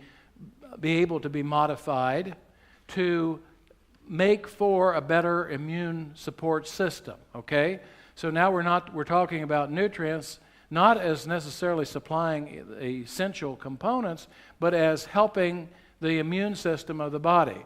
And right off the bat, energy restriction comes to mind. Matter of fact, with various animal species, we find that energy restriction will lower B cell numbers and slow the rate of decline of CD4, CD8, and total T cells. And it's not important that if you don't know, if you haven't had immunology and don't know what those are, that's okay. Just take my word for it that that's a positive, that things are going in the right direction when I say this. Vitamins A, carotenoids, C, vitamin E, restrict reactive oxygen species propagation and sequester them. And these are really bad guys in the system because they destroy organ systems and they compromise organ systems. Minerals. Selenium prevents ROS formation, but zinc, copper, manganese, iron also are good antioxidants. So here's an example of energy, vitamins, and minerals impacting processes that would tend to enhance the support of the immune system just by changing the nutrient content. One that really impacts the system is amino acids. The amino acids impact the gut-associated lymphoid tissue, the GALT we call it, which is the largest immune organ of the body. About 70-75% of the immune organ is in the digestive system. And so amino acids like glutamine, glutamate, arginine, and even methionine, cysteine, threonine, they're essential to optimize immune function of the intestine and specific immune cells that are located in the gut-associated lymphoid tissue. So if you're thinking about preparing an immune support formula, then you better darn well look at those 6 amino acids and see where they are with regard to concentration and maybe manipulate those a little bit to provide this support. The amino acids maintain integrity, growth, and immune function of the intestinal epithelial cells, another very important process, and they improve T cell numbers and function, they improve secretion of IgA, and regulate inflammatory cytokine secretion. So amino acids, we need certain amounts of those. But we also need them if we are going to enjoy an optimal immune system in the body. What about some other functional ingredients now, some that are not nutrients? Well, probiotics can increase resistance to infectious diseases. If we could just find the right one, that would be something that we might consider. Omega-3 fatty acids we talked about as being very important. They make macrophages less inflammatory. They enhance antibody responses. They make T lymphocytes less likely to engage in a cell-mediated response. So omega-3s have even more roles than I told you about already. The antioxidants, vitamins A, C, E, lutein, isoflavonoids, they reduce oxidative damage. And then the prebiotic fibers like fructans and galacto-oligosaccharides, they affect bacterial exclusion or inclusion, meaning they support good bacteria at the detriment of the bad bacteria. They increase CD4 plus to CD8 plus ratio. They decrease the proportion of B cells in peripheral blood. And this, we add about 0.2% of the diet, 0.2 to 0.4% of the diet. We're not talking about 10% of the diet. But having 0.2 to 0.4% of the diet with a prebiotic can do these things. That's pretty impressive, right? So this is how we go about thinking about this and how we can make diets better and better to, in this case, improve the support of the immune system. All right, another condition, allergy management. It's the most common symptoms associated with food allergy are dermatological and GI disturbances. Protein is the greatest concern, although a lot of people believe it's the grain. The use of a limited ingredient diet is recommended. So we take certain things out that aren't really necessary or we don't believe to be necessary so that we can limit the number of ingredients that might cause an allergy. And the interesting thing about this is, for allergy, nutritional concepts that apply to skin and coat, GI, and immune support can also be useful in designing a hypoallergenic diet. So there's cross-fertilization, or there's interaction among those platforms that I showed you. There's a lot of cross-fertilization among those.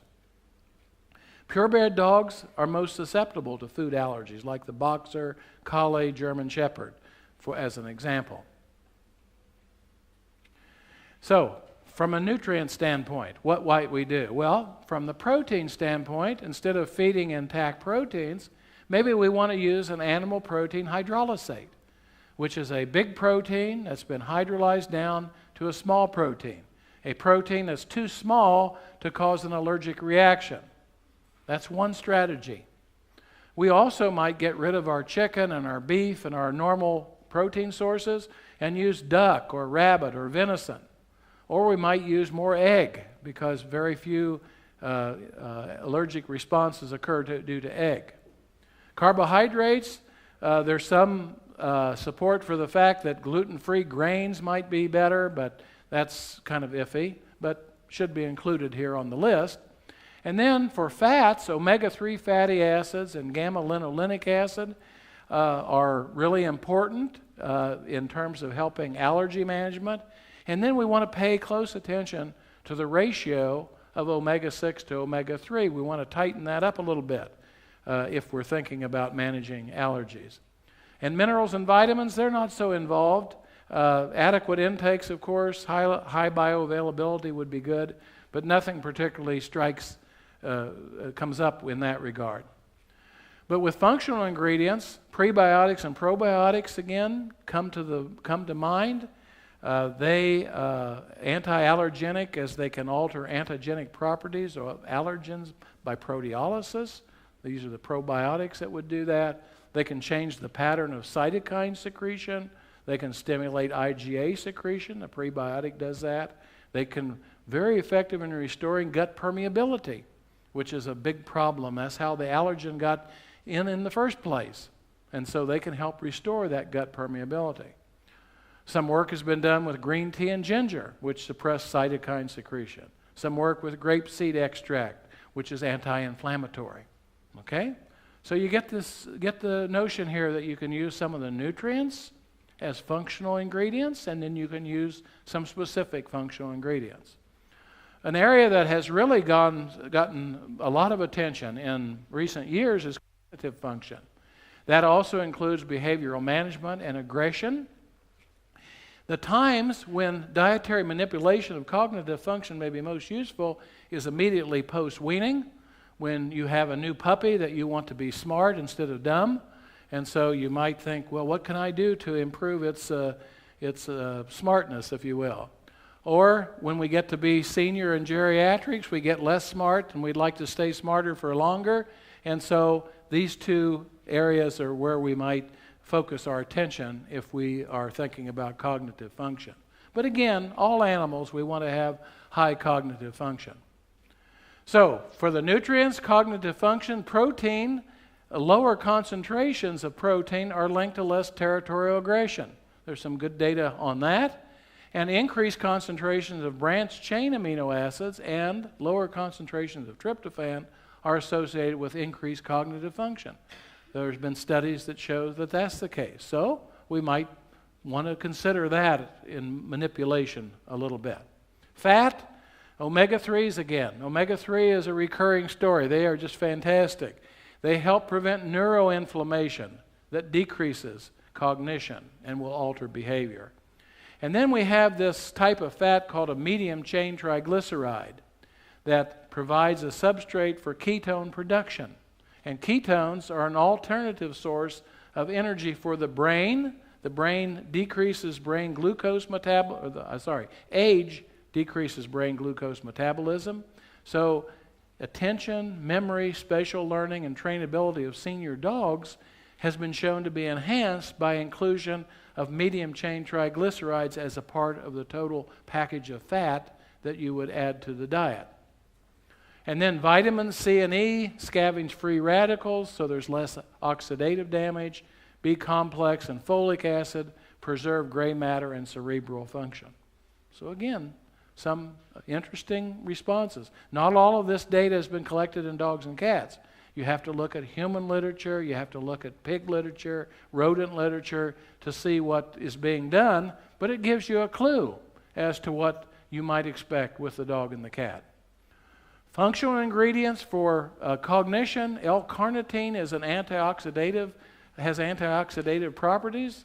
Alpha-lipoic acid reverses age-related changes in synaptic function and is also connected with a decrease in copper and iron-induced oxidative stress in the brain. The combination improves cognitive function in dogs. This has been shown, the combination of carnitine and alpha-lipoic, but you don't want to include this in cat diets because alpha-lipoic acid is a toxin for cats, so we don't want to use it there. Antioxidants like flavonoids, green tea, olive oil have been shown to have promise. Coenzyme Q, Q10, is debatable. And then there are calming agents like herbal compounds from lemon balm and chamomile and melatonin that all have been used. All right, one more platform here to go through with regard to nutrients. If we're interested in cardiac health, then one of the things that we have to be concerned about is the protein to fat ratio. And we want a higher ratio in a cardiac formula. Okay, we want the fat diminished, we want the protein enhanced. We also are concerned about the vitamins C and E. They work synergistically. They limit formation of ROS, and vitamins B6, B12, folate, and niacin decrease the level of homocysteine, which is a marker for cardiac problems. So these vitamins here will actually diminish that particular amino acid, and that is very good news with regard to cardiac health. Also, though, they help reduce triglyceride synthesis and secretion of VLDL. Four minerals are impacted in cardiac health. Magnesium reduces the incidence of ventricular arrhythmias and reduces blood pressure. Manganese has an antioxidant function. Potassium helps control blood pressure and skeletal and smooth muscle contractions. And sodium controls cardiac contractibility. So again, what would you do if you were developing a cardiac formula? You'd be sure to take a look at the levels of these in the diets, their bioavailability. You'd want to know all about these that you can. Dietary fibers, soluble fibers like beta-glucans will lower both total cholesterol and LDL concentrations. Oleic acid is a MUFA, monounsaturated fatty acid. They favorably affect risk factors like plasma lipid levels, plasma lipoproteins, factors related to thrombogenesis and insulin sensitivity. And then omega-3 and omega-6 fatty acids with regard to cell membrane fluidity and their anti-inflammatory effects, and the amino acid arginine, which facilitates production of nitric oxide, which is a vasorelaxation agent. So many choices here with cardiac health. For functional ingredients, amaranth has been thought of as a potential grain to include in a cardiac formula because it contains these two, tocotrienols and squalene, that affect cholesterol biosynthesis. A good bit of data has been done with soy protein because it lowers blood cholesterol concentrations, citrus flavonoids, inflammatory biomarker, grapeseed extracts, lowers cytosolic blood pressure. And then finally, L-carnitine as a fat mobilizer and antioxidant. Anytime we have a situation with fat that we want to keep it moving through the body properly. L-carnitine should always be present. Honey is rich in phenolic compounds linked to cardiovascular disease. That's pretty interesting. And berries contain this pterostilbene, which reduces blood pressure. So we go from very practical foodstuff type materials to very specific chemicals that have specific effects. All right, so the next 2 or 3 things I'm only going to show you or have to do with functional ingredients. We could go through, it takes too long to go through all these platforms. But let's say we were interested in bone and joint. Then there are a lot of chondroprotective agents. These are called glucosaminoglycans or GAGs. And the natural ingredients are cartilage that we find in animal meals or this strange creature called the green lip mussel, which has a MSM, which is methylsulfonylmethane, and it has a unique pattern of omega-3 fatty acids not found in any other creature. And so Mars used to have the patent on this, but the patent ran out, and so people can use green lip mussel, and it works very effectively in aiding bone and joint health. And then there are specific ingredients like glucosamine, chondroitin, MSM, S-adenosylmethionine or SAME, and omega-3 fatty acids. For oral, we can even change the nature of the kibble provided. So the kibble shape and the structure has an effect on tartar control. And this council, this Veterinary Oral Health Council, has a protocol for demonstrating that. And if your food passes that protocol, they give you this special seal that you can put on the bag. Most of the time, though, we're putting sodium hexametaphosphate in to hopefully prevent tartar buildup. But really the future here is the oral probiotic, where we would feed some kind of a treat that would have a probiotic, nullify the bad bacteria in the mouth that would prevent the teeth problems. There are a few of these out there. They're in the development stage, but it's very exciting to think about controlling the dental health and the gum health by an oral probiotic. For digestive health, we have our functional fibers, our prebiotics and our probiotics. They affect fecal bulk. They have a practical role in controlling hairball for cats. They allow beneficial microbiota to be living in the gut. They produce the right sort of fermentative end products. We also have yeast byproducts and Yucca shitagera extract that does specific things with regard to digestive health. So there's more and more functional ingredients that are becoming available for use in pet animal diets, and we can use the nutrients that we normally use as a functional component of that diet as well. The bad news is that there's insufficient research with dogs and cats for nearly all of these ingredients, so it's a really fertile area of research. So it's important to follow the human, swine, and rodent literature on this topic if you're interested in this, because you're not going to find so much cat and dog work. But this kind of literature will really make your head work, make your brain work to think about what you could do to enhance the health and well-being of the dog and cat. And lastly, by manipulating the dietary nutrient concentrations and ratios, by including select functional ingredients in diets, improved pet animal health and well-being, and even longevity might be expected if we do this properly.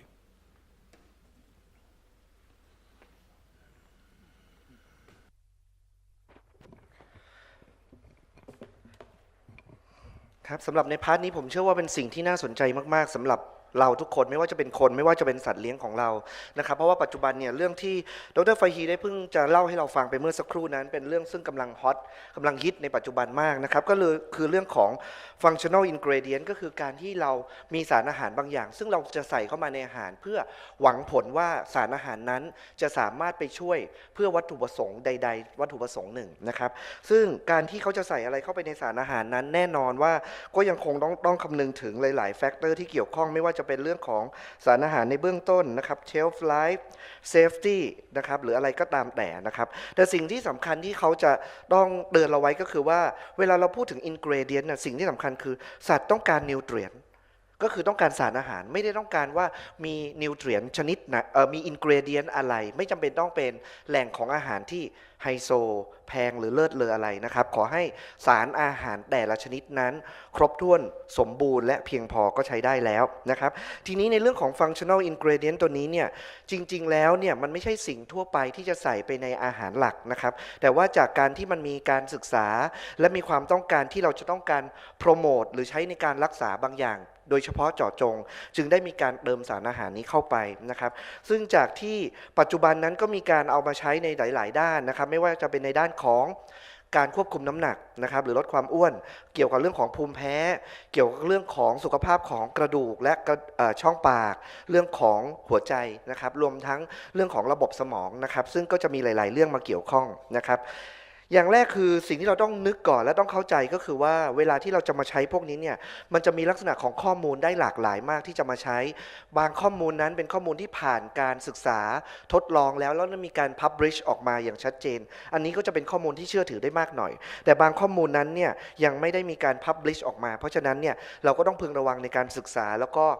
เชื่อในข้อมูลต่างๆที่เราได้พบในปัจจุบันนะครับสำหรับในประเด็นแรกที่มีการใช้เช่นอะไรบ้างในแง่ของการที่จะไป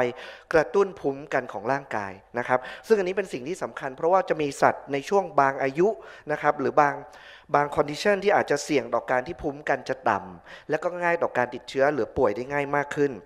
พวกนี้ได้แก่อะไรได้แก่พวกของภาวะที่เพิ่งจะหย่านมนะครับหรือมีอายุมากนะครับสัตว์ที่ใช้เป็นพ่อพันธุ์แม่พันธุ์นะครับรวมทั้งบางกรณีที่เช่นสมมุติว่ามีการออกกำลังกายมากนะครับมีการทำวัคซีนมาหรือมีความเครียดเกิดขึ้นพวกนี้ก็อาจจะมีผลทำให้ภูมิคุ้มกันของร่างกายต่ำนะครับเพราะฉะนั้นก็มีความต้องการที่จะพยายามเสริมอิมมูนหรือซัพพอร์ตภูมิคุ้มกันของร่างกายนะครับซึ่งพวกนี้ก็จะมีอิมมูนในหลายๆด้านที่เขาคำนึงถึงด้านแรกนะครับเช่นทางด้านของ Gastrointestinal Tract หรือทางเดินอาหารนั้นสิ่งที่คำนึงถึงหลักๆก็จะเป็นในเรื่องของอะมิโนแอซิดนะครับซึ่งพบว่าการที่มีอะมิโนแอซิดบางตัวนะครับที่สำคัญเช่นเมทไทโอนีนซิสเตอีนหรือทริโอนีนตัวนี้เนี่ยจะเป็นตัวสำคัญที่ช่วยทำให้ตัวของ gut associated lymphoid tissue ซึ่งเซลล์นี้จะอยู่ที่ทางเดินอาหารตัวนี้เป็นตัวซึ่งมีบทบาทสำคัญในการสร้างภูมิคุ้มกันที่แข็งแรงในทางเดินอาหารของมนุษย์และในสัตว์นะครับเพราะฉะนั้นถ้าตัว GALT หรือ GALT ตัวนี้เนี่ยแข็งแรงดีจากการที่ได้รับอะมิโนแอซิดที่สมบูรณ์และเพียงพอก็จะช่วยให้ทางเดินอาหารนั้นสามารถป้องกันการติดเชื้อและทำงานได้ดีนะครับนอกเหนือจากอะมิโนแอซิดนั้นนะครับก็มีการศึกษาว่าไม่ว่าจะเป็นโปรไบโอติกนะครับหรือโอเมก้า 3 fatty acid รวมทั้งแอนตี้ออกซิแดนต์ต่างๆพวกนี้เนี่ยก็เป็นสิ่งที่มีบทบาทสำคัญในการที่ช่วยเสริมสร้างอิมมูนในทางเดินอาหารของคนและสัตว์นะครับอีกด้านหนึ่งซึ่งมีคนเอามาใช้และให้ความสำคัญมากในเรื่องของ allergy management นะครับสำหรับในคนและสัตว์ที่มีปัญหาในเรื่องของภูมิแพ้ซึ่งเวลาที่คนหรือสัตว์มีปัญหาเรื่องภูมิแพ้นั้นอาการหลักๆจะมาอยู่ที่2ระบบหลักๆคือระบบผิวหนังทำให้มีอาการคันผื่นแดงแพ้และเรื่องของทางเดินอาหารที่อาจจะทำให้มีอาการอาเจียนหรือท้องเสียได้เป็นครั้งคราวนะครับซึ่งตรงนี้เนี่ยสิ่งที่เขาจะให้ความสำคัญก็คือในเรื่องของโปรตีนเป็นหลักโดยที่มักจะใช้โปรตีนเนี่ยอยู่ในสองแง่มุมนะครับอันแรกก็คือในเรื่องของไฮโดรไลเซตหรือไฮโดรไลซ์โปรตีนที่ทำให้เป็นโมเลกุลย่อยๆเล็กๆทำให้มันไม่สามารถไปกระตุ้นภูมิคุ้มกันของร่างกายนะครับอีกคอนเซปต์หนึ่งก็คือในเรื่องของการที่มันเป็น novel protein เพราะว่าหลักการของภูมิแพ้ก็คือจะต้องได้รับสารอาหารที่เขาแพ้มาก่อนเมื่อได้รับซ้ำๆก็จะทำให้ภูมิคุ้มกันต่อต้านและสร้างมากขึ้นเรื่อยๆดังนั้นการให้โปรตีนที่เขาไม่เคยได้รับมาก่อนหรือnovelโปรตีนนั้นก็จะเป็นการลดโอกาสในการที่จะทำให้เกิดการแพ้ได้ซึ่งพวกนี้ก็ได้แก่พวกที่ทำจากเนื้อกวางเนื้อเป็ดหรือเนื้อกระต่ายนะครับที่สัตว์ไม่เคยได้รับมาก่อนนอกจากนั้นก็ยังมีบทบาทของการใช้พวกของกลูเตนฟรีนะครับหรือแม้กระทั่งใช้โอเมก้า 3 fatty acid ที่เราบอกไปแล้วว่ามีบทบาทในการลดการอักเสบนะครับถ้ามาให้ในรายของภูมิแพ้ก็จะช่วยได้นะครับนอกจากนั้นยังมีรายงานของการให้พวกของพรีไบโอติกและโปรไบโอติกส์นะครับก็จะสามารถที่ในการช่วยลดภาวะภูมิแพ้ของร่างกายได้เช่นเดียวกันนะครับอีกเรื่องหนึ่งซึ่งก็กำลังฮอตฮิตในปัจจุบันมากก็คือในเรื่องของความจำหรือ cognitive function ตรงนี้นะครับไม่ว่าจะเป็นในคนหรือในสัตว์นั้นก็มีความต้องการในการที่จะให้มีความจำได้ดีให้มีสุขภาพของสมองหรือการทำงานของระบบประสาทที่ดีซึ่งอันนี้เนี่ยก็จะมีผลเกี่ยวกับเรื่องของพฤติกรรมของสัตว์รวมทั้งเรื่องของความ aggressive หรือความดุร้ายของตัวสัตว์ด้วยเพราะฉะนั้นถ้ามีการทำงานของ cognitive function ที่ดี ก็จะส่งผลในสุขภาพโดยรวมและก็พฤติกรรมที่ดีของสัตว์ด้วยนะครับรวมทั้งความจำนะครับซึ่งตัวนี้เนี่ยสิ่งที่สำคัญที่เขาคำนึงถึงก็ได้แก่ในเรื่องของโปรตีนนะครับพบว่าการเพิ่ม branch chain amino acid นะครับหรือการที่ลดระดับของทริปโตแฟนตรงนี้ก็จะมีโอกาสในการเพิ่มการทำงานของระบบสมองหรือระบบประสาทได้ค่อนข้างดีขึ้นนะครับเช่นเดียวกันนะครับในการลดการอักเสบโดยโอเมก้า 3 fatty acid ตัวนี้ก็ยังคงมีบทบาทสำคัญเพราะฉะนั้นจะเห็นว่าโอเมก้า 3 นั้นมามีบทบาทมากในหลายๆระบบของร่างกายจึงเป็นที่นิยมในปัจจุบันนอกจากนั้นนะครับการใช้พวกของ antioxidant โดยเฉพาะอย่างยิ่งวิตามิน C และวิตามิน E ก็มีรายงานว่ามีบทบาทในการที่ช่วยในเรื่องของความจำของร่างกายด้วยนะครับนอกจากนั้นก็จะมีตัวอื่นๆเช่นแอลคาเนทีนนะครับอัลฟาไลโปอิกแอซิดซึ่งการให้ร่วมกันตรงนี้เนี่ยพบว่าสามารถช่วยเสริมสร้างการทำงานของสมองได้แต่สิ่งที่ต้องพึงระวังก็คือว่าอัลฟาไลโปอิกแอซิดนั้นนะครับจะมีความเป็นพิษกับแมวเพราะฉะนั้นควรหลีกเลี่ยงในการที่ไม่เติมอัลฟาไลโปอิกเข้าไปในสูตรอาหารของแมวนะครับในเรื่องของหัวใจนะครับสิ่งสำคัญที่เราจะต้องพึงระวังในเรื่องก็คือ ratio หรืออัตราส่วนระหว่างโปรตีนกับเรื่องของไขมันนะครับโดยที่ถ้ามีอัตราส่วนของโปรตีนต่อไขมันมากเกินไปนั้นมักจะพบว่าไม่ดีกับในเรื่องของสุขภาพของหัวใจนะครับนอกจากนั้นเนี่ยในเรื่องของการให้ antioxidant เช่นวิตามิน C และ E นะครับอีกแล้วก็จะสามารถที่ช่วยในการลดfree radicals หรือ reactive oxygen species ก็จะลดความสูญเสียหรือความเสื่อมของการทำงานของเซลล์ต่างๆได้ก็มีประโยชน์กับการทำงานของหัวใจในระยะยาวนะครับนอกจากนั้นนะครับพวกของเกลือแร่ต่างๆเช่น minerals ไม่ว่าจะเป็นเรื่องของแมกนีเซียมแมงกานีสโพแทสเซียมหรือโซเดียมตัวนี้เนี่ยมันก็จะมีบทบาทสำคัญนะครับแต่อย่างไรก็แล้วแต่พวกนี้เนี่ยส่วนใหญ่แล้วในอาหารทั่วไปเขามักจะมีระดับที่สมดุลอยู่แล้วเรามักจะไม่ค่อยมาให้การเสริมเกลือแร่ตรงนี้เข้าไปเพื่อเสริมสร้างการทำงานที่ดีขึ้นของหัวใจเพียงแต่เราอาจจะมักจะสูตรอาหารของโรคหัวใจนั้นอาจจะต้องพึงระวังในการจำกัดสารอาหารเหล่านี้ไม่ให้มีมากเกินไปเท่านั้นเองนะครับนอกจากในเรื่องของหัวใจแล้วนะครับก็ยังมีในเรื่องของ bone and joint health นะครับในเรื่องของการทำงานของกระดูกและข้อต่อต่างๆซึ่งพวกนี้เนี่ยแน่นอนเรามักจะเคยได้ยินกันมานานแล้วล่ะว่าในพวกของ glucosaminoglycans หรือตัว GAGs ตัวนี้เนี่ยจะเป็นตัวซึ่งมีบทบาทสำคัญนะครับนอกจากนั้นเนี่ยในปัจจุบันในท้องตลาดไม่ว่าจะเป็นในของคนหรือในทางสัตว์เนี่ยสิ่งที่มีการศึกษามักจะมุ่งเน้นไปในเรื่องของ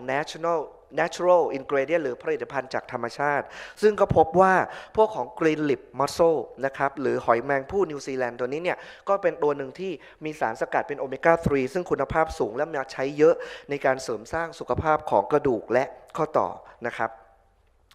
สำหรับในแง่ของช่องปากนั้นเวลาที่เราจะคำนึงถึงสารอาหารเหล่านี้สิ่งที่เราต้องนึกถึงก่อนได้แก่อะไรลักษณะของเม็ดอาหารตัวนี้เนี่ยก็มีบทบาทสำคัญในการที่จะไปช่วยในการขัดฟันนะครับช่วยในการลดโอกาสในการไปสะสมอยู่ในช่องปากได้นะครับนอกจากนั้นก็ยังมีเรื่องของสารบางชนิดเช่นโซเดียมเฮกซาเมตาฟอสเฟตตัวนี้ซึ่งเป็นอินกรีเดียนซึ่งเชื่อว่าสามารถที่จะต่อต้านการเกิดหินปูนได้นะครับนอกจากนั้นปัจจุบันก็ยังมีเรื่องของการให้ oral probiotic นะครับซึ่งตรงนี้เชื่อว่ามันสามารถที่จะไปลดแบคทีเรียที่ไม่ดีที่อยู่ภายในช่องปากซึ่งแบคทีเรียที่ไม่ดีเหล่านี้แหละเป็นตัวที่ก่อให้เกิดสุขภาพที่ไม่ดีของเหงือกทำให้เกิดเหงือกอักเสบและโปรโมทการเกิดหินปูนขึ้นมาเพราะฉะนั้นการให้โปรไบโอติกที่ไปยับยั้งแบคทีเรียที่ไม่ดีก็จะสามารถช่วยตรงนี้ได้นะครับเพราะในภาพรวมตรงนั้นเนี่ยดร.ฟาฮีได้สรุปว่า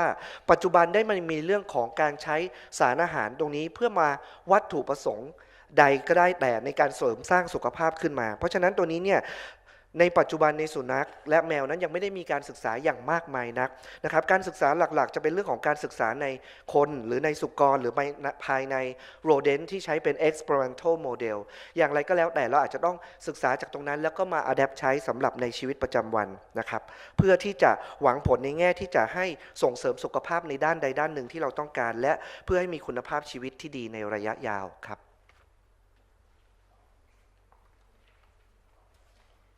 ค่ะขอบพระคุณมากๆนะคะอาจารย์ชยศ and I would like to thank you Dr. George Fahey very much for the excellent two sessions so we will take about 15 minutes break before we start on the next session and then we will come back in this room again ค่ะก็เดี๋ยวเราจะมีเบรก15 นาทีนะคะมีของว่างอยู่ข้างนอกนะคะในช่วงนี้ถ้าเกิดว่าใครที่มีคำถามเกี่ยวกับเซสชั่นเช้านะคะสามารถเขียนใส่กระดาษโน้ตมาได้นะคะสามารถเขียนเป็นภาษาไทยมาก็ได้ค่ะแล้วเดี๋ยวทางเราจะแปลให้นะคะแล้วก็จะถามกับอาจารย์ให้นะคะก็มาส่งได้ที่ทีมงานเลยนะคะถ้าเกิดว่าใครมีคำถามอะไรนะคะก็เดี๋ยวเราจะเบรกกัน15 นาทีแล้วก็เดี๋ยวเราจะกลับมาเจอกันอีกทีนึงนะคะเวลาประมาณบ่าย 2:55 ค่ะขอเชิญเลยค่ะข้างนอกมีไอศครีมเป็นเบรกนะคะเชิญเลยค่ะ